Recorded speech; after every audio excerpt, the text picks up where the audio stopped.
Hello everyone. Tech, data and software are at the heart of today's automobile. I am right next to someone rather familiar with this subject. So Luc, why did you come to Renault? Didn't we scare you with our 125 years of legacy? Listen, the car today is like the telephone 20 years ago. A lot is going to happen.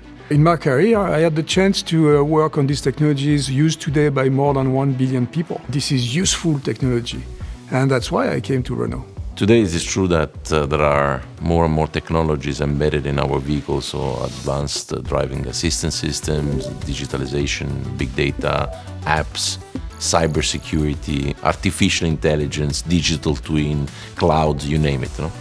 And even the software-defined vehicle. Can you tell us about this new technology? It is a revolution that we are launching with our software development teams within Renault, in co-development and in open market with Google and Qualcomm, for instance. These architectures will allow us to permanently update a vehicle remotely, to make them safer, to reduce their energy consumption, to fight against planned obsolescence, and to make traffic more fluid at the end. Making software in the car is about putting meaning in each line of code. And above all, we code to push the envelope. So today we want to put Renault at the forefront of the tech revolution.